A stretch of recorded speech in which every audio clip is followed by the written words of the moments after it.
गरीब परिवारों को प्रधानमंत्री गरीब कल्याण योजना के तहत मुफ्त में अनाज देने की योजना अब खत्म होने जा रही है। इस योजना को 30 सितंबर से आगे बढ़ाने पर अभी भारत सरकार ने कोई फैसला नहीं किया है। ये योजना कोरोना के दौरान मार्च 2020 में शुरू की गई थी और अब तक इसे 6 बार बढ़ाया जा चुका है, लेकिन अब इस योजना को फिर से बढ़ाने को लेकर कई सारे सवाल खड़े हो गए हैं। हिमांशु शेखर मिश्रा की रिपोर्ट।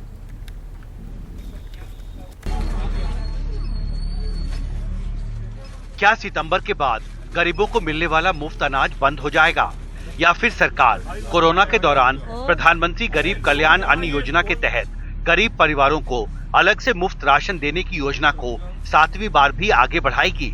इसी साल मार्च में 6ठी बार ये योजना सितंबर 2022 तक बढ़ा दी गई थी। सूत्रों के मुताबिक 30 सितंबर के बाद इस योजना को जारी रखने को लेकर भारत सरकार ने अभी तक कोई फैसला नहीं किया है। दुनिया की सबसे बड़ी मुफ्त खाद्य सुरक्षा योजना की अवधि ऐसे वक्त पर खत्म हो रही है जब उत्तर प्रदेश, बिहार, झारखंड और पश्चिम बंगाल के कुछ इलाकों में इस मॉनसून सीजन में औसत से काफी कम बारिश हुई है और इसकी वजह से चावल समेत कई अहम खरीफ फसलों की बुआई पर बुरा असर पड़ा है। कृषि मंत्रालय के ताजा आंकड़ों के मुताबिक 16 सितंबर 2022 तक इस मॉनसून सीजन के दौरान धान की बुआई पिछले साल के मुकाबले अब तक 18,90,000 हेक्टेयर कम इलाके में हो पाई है, जबकि कुल खरीफ फसलों की बुआई पिछले साल के मुकाबले 16 सितंबर तक 8,90,000 हेक्टेयर कम हुई है। 9 सितंबर को खाद्य मंत्रालय ने इस साल चावल का प्रोडक्शन 100 लाख से 120 लाख टन तक घटने का अंदेशा जताया था। क्या ये मुफ्त राशन योजना को जारी रखना चाहिए आपको? मेरे ख्याल से इसको जारी रखना चाहिए, क्योंकि कोविड के दौरान गरीबी बढ़ी है, इसलिए अभी भी लोगों को एम्प्लॉयमेंट नहीं मिल पाया है, वो अच्छी तरह से सेटल नहीं हो पाए हैं, इसलिए ये योजना जारी हो सके तो अच्छा है। अगर किसी वजह से सरकार एकदम फ्री ना भी देना चाहे तो मेरा सुझाव ये है कि पीडीएस में जो हम 5 किलो प्रति यूनिट देते हैं तो उसको बढ़ाकर हम 8 किलो कर दें, 10 किलो कर दें, जिससे कि लोगों को पर्याप्त मात्रा में खाद्यान्न मिल सके। जाहिर है खाद्य सुरक्षा के मोर्चे पर चुनौती बड़ी हो रही है। अब देखना होगा सरकार आगे क्या फैसला करती है। दिल्ली से कैमरा पर्सन पूजा आर्या के साथ हिमांशु शेखर, एनडीटीवी इंडिया। हिमांशु शेखर मिश्रा है हमारे साथ। हिमांशु, अभी सक्सेना साहब को सुन रहे थे, वो कह रहे थे आमदनी घटी है, बेरोजगारी बढ़ी है, ऐसे में ये योजना कारगर है, बढ़ाना चाहिए। लेकिन सवाल यही है कि दूसरे फ्रंट्स पे काम करने के बजाय अगर इस तरह से अनाज मुहैया कराया जाएगा तो ये लॉन्ग टर्म सोल्यूशन तो है नहीं। ऐसे में क्या भविष्य दिख रहा है आपको इस योजना का? देखिए, ये मुश्किल सवाल है। 10 दिन बचा है साउथ वेस्ट मानसून सीजन का और सरकार के पास एक बड़ी तस्वीर बहुत साफ तौर पर उभरकर सामने आई है कि जिन राज्यों में मानसून जो है वो औसत से कम रहा, कमजोर रहा, जहां बारिश औसत से बहुत कम हुई है, वहां पर खरीफ फसलों की बुआई पर बहुत बुरा असर पड़ा है।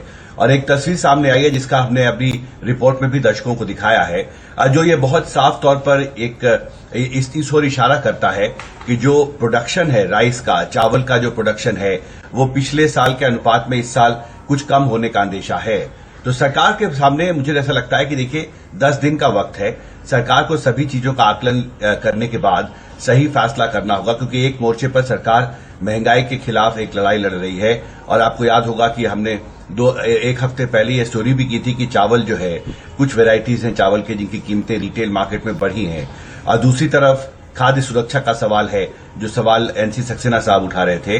तो मुझे लगता है कि सरकार को एक बैलेंस बनाकर एक फैसला करना होगा, जिससे कि महंगाई के मोर्चे पर जो सरकार ने अपनी तरफ से पहल की है उसे भी आगे बढ़ाया जाए और साथ ही खाद्य सुरक्षा की जो जरूरतें हैं उसको ध्यान में रखकर भी सरकार आगे बढ़े।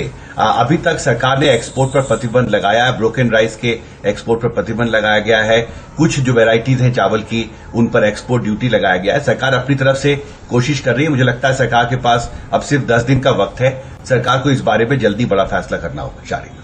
हिमांशु, यहाँ पर सवाल ये भी है कि क्या सिर्फ कम उपज का मामला है, चाहे गेहूं या चावल की उपज कम हुई हो, या ये मामला इच्छा शक्ति का भी है? क्योंकि एफसीआई जैसे गोदामों का सहारा भी हम ले सकते हैं इस तरह की योजनाओं को लेकर, क्योंकि हम देख रहे हैं कि पेंडेमिक ने लोगों को बुरी तरह प्रभावित किया है। कई लोग हैं जिन्हें उबरने में बहुत लंबा वक्त लगेगा, ऐसे में जरूरत है उन्हें मुफ्त राशन की।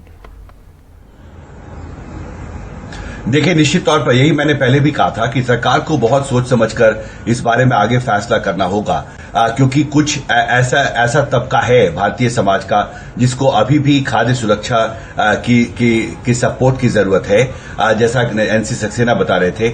लेकिन इसका दूसरा पहलू भी है कि अगर आपके मान लीजिए आपके पास उतना अनाज उपलब्ध नहीं है, जो आपने कोरोना संकट के दौरान जिस तरह से आपने मुफ्त राशन योजना को जारी रखा, तो क्या ये वायबल होगा नई परिस्थिति में? ऐसे वक्त पर जब बहुत साफ दिख रहा है कि चावल का प्रोडक्शन जो है वो पिछले साल के मुकाबले इस साल कुछ कम होने की आशंका है, गेहूं के निर्यात पर प्रतिबंध पहले ही लगाया जा चुका है, कुछ वैरायटीज के चावल पर एक्सपोर्ट ड्यूटी लगाई गई है, तो सरकार कोशिश कर रही है कि जो भी जरूरत है देश में, बाजार में खाद्य सुरक्षा के लिए गेहूं और चावल जैसे जो महत्वपूर्ण राशन के सामान हैं उनकी उपलब्धता बनी रहे। और मुझे लगता है कि जो सवाल आपने उठाया वो महत्वपूर्ण है। सरकार को बहुत बैलेंस करके आगे बढ़ना होगा, एक आकलन करने के बाद ही फैसला करना होगा। अभी भी 10 दिन का वक्त है, मानसून सीजन 30 सितंबर को खत्म हो रहा है और एक बड़ी तस्वीर निश्चित तौर पर सरकार के सामने है। मुझे लगता है सरकार जल्दी ही इस बारे में अंतिम फैसला कर सकती है। अदिति। हिमांशु, अगर देखें तो बेरोजगारी चरम पर है, महंगाई आसमान पर है।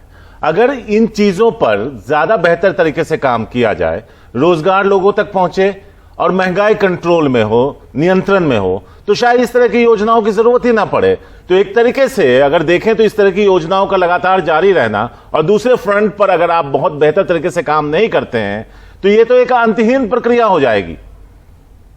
आप देखिए, निश्चित तौर पर शारी, ये सवाल महत्वपूर्ण है, क्योंकि आप देखिए जिस समय ये योजना शुरू की गई थी वो दौर रिवर्स माइग्रेशन का था। आपको याद होगा आपने बहुत विस्तार से इस बारे में रिपोर्ट किया कि जब लॉकडाउन लगाया गया था मार्च 24-25 की मध्य रात्रि को, और उसके बाद जो पहले 2-3 हफ्ते बाद जो भयावह तस्वीर सामने आई, लाखों लोग संसद में जो जानकारी रखी गई थी उसके हिसाब से 1 करोड़ से ज्यादा लोगों ने वापस अपने घर को लौटे थे, क्योंकि ये वो लोग थे जो फैक्ट्रियों में काम करते थे जिनको लॉकडाउन में बंद कर दिया गया था, और उस वक्त इनके पास काम नहीं था, अनाज नहीं था, अपना जीविका का कोई साधन नहीं था, और उस वक्त ये योजना शुरू की गई थी। तो आपने बिल्कुल वही सही कहा कि उसका एक संदर्भ था मुफ्त राशन स्कीम का, क्योंकि देखिए फूड सिक्योरिटी एक्ट के तहत पहले ही बहुत सस्ते रेट पर गेहूं चावल जो है वो गरीब परिवारों को मुहैया कराया जाता रहा है, और इनकी संख्या भी आप देखिए बहुत ज्यादा है। फूड सिक्योरिटी एक्ट के तहत 80 करोड़ लाभार्थी हैं देश में शारिक,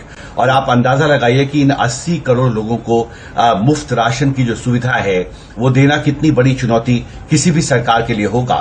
एक गवर्नमेंट के रिलीज में ये कहा गया कि ये दुनिया की सबसे बड़ी खाद्य सुरक्षा योजना है। निश्चित तौर पर 80 करोड़ लोगों को मुफ्त में राशन देना, और वो भी आप देखिए करीब 2.5 साल के करीब वक्त हो चुका है जब ये योजना जारी है। तो ये सवाल भी महत्वपूर्ण हो जाता है कि कब तक इस तरह से सरकार को इस योजना को जारी रखना चाहिए। शारिक।